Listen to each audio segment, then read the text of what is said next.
Շնորհակալություն, պարոն Փաշինյան, ուժեղ Հայաստանի կողմից հայտարարվել էր, թե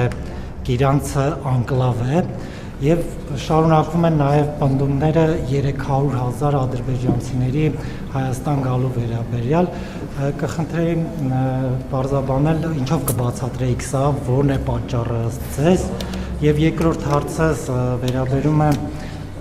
հայ-ադրբեջանական ընկերությունների մինչև կնքված ինտերնետային տարանցման այդ պայմանագրին, որը ոչ միանշանակ ընկալումների, մեկնաբանությունների տեղիք է տվել,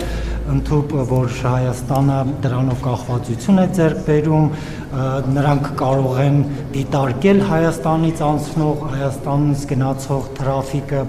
եւ այլն, կխնդրեի նաեւ սրա շուրջ ձեր բարձրաբանումները տայիք։ Ընդհանրապես զարմանալի է, սովորաբար տրանզիտը ոչ թե տրանզիտի երկրի նա կախվածություն բերում, եթե տենց բան կա, այլ տրանզիտի վերջնական կետին է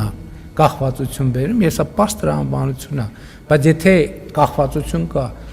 մենք անդադ խոսում ենք, որ Հայաստանը պետքա տարանցիկ ուղի դառնա, ինչքան շատ բան անցնի Հայաստանով, այնքան ավելի Հայաստանի տնտեսական, քաղաքական կշիռը եւ անվտանգության մակարդակը մեծանում է։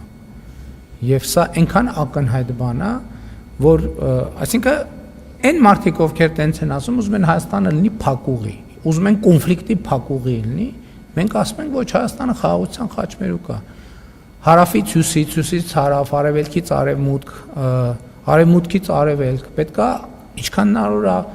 մալուխներ, խողովակներ, ճանապարհներ, երկաթուղիներ, օդային գծեր պետք է անցնեն, դա է խաղաղության եւ անվտանգության երաշխիքը, դա է։ Ինչ վերաբերում է, դե գիտեք, մարդիկ Նիժնի Տապրի գյուղից եկել են, իրանք Հայաստանը լավ չգիտեն, ոչ մի ձևով չգիտեն։